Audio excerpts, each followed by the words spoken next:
Dire-dire ta tutluan na mo na po unsahon na to pagluto ang nilabog nga pagi. Kining pagi guys, tanaw ninyo wala hadlok kay siya damboy no. Pero dami kay ni siya na himuong nilabog nga pagi. So daghan kayong amayo mulutuan eh. Then lami po siya kayo kanon. Sa wala pa makakaon, siguro dilig sila ma-attract kay tungod tanaw ni mga pagi moral danlog siya.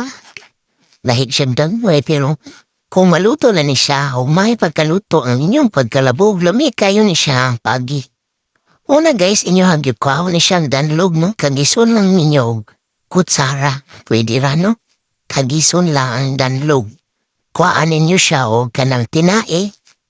Tapos pag makuha na ni siyang danlog, pwede ninyo ligoon no, suka. So nindot kay siya ang pagi no, kaya iyahang bukugan ni mo siya ka na cartilage mo kumok nga pwede ni mo maapilog kaon. So ani siya ang taon ng paginlop sa pagi. Inisa mo ang barato-barato lang ni siya no, gisuroy rin ni siya sa motor. Tat 120 ra ang kilo ani.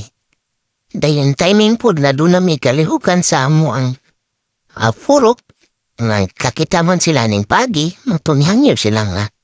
Paliton na lang kaya mo ang labugon. So mo ni guys, itong tanahon doon sa nila pang luto. Ay first time pa po na kong mutanaw kung saan pagluto ang labog nga pagi. Pagkahuman og ginlo sa pagi, imo na siyang napahawa no, napahawa ni mo sa tubig. So mo ni siya ang ilang gibuhat para mawala ang langsa. Ilasang ginapahawan o kanang tubig ipabukal. Pagkahuman, iyabo ang sabaw. Pagmuman, digisa na siya sa mantika, lamas. So na siya tuyo, ay suka gamay. Sa gulan po nila black beans kamay. So muna ang sunod nga gibuhat nila sa paglabog sa pagi.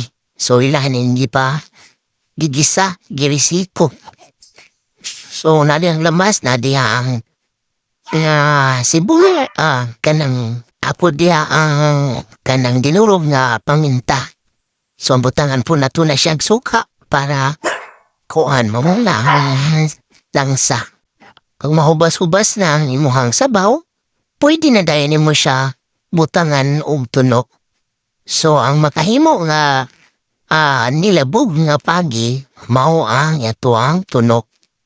Ngayon guys, ikaw na bana-bana ni mo sa mo pagtimplang sa imuhang gusto nga lasa, no? So, lamit jud kaayo. Proving and testing na ginapo ni nga. Dami viday ng pagi. So, sunod. Makakita pong pagi. Aba na diyang palitin kaya ako nang gid pong lutoon. So, lamig kayo guys. Tinuod yun, nalingaw yun kayo ni sa pagi. No? Una gid siyang nahulot sa ipangkaon. So, guys, katong wala pa mapasulay aning nilabog nga pagi. Sulay na mo ani, lamig yun siya. So, anak. Dali lagi siya lutuon. Lami pa yun siya guys kung muhang sandulan o halang-hanang. So lami gid ni siya. Una ginharot ang pagi. Lami yun ang iyahang sabaw. So ang importante gid ani nga mawala gid ang iyahang langsa. So motong first inyong lapuan. And then inyong dadayon igisa sa lamas. And suka, tuyo, and listen.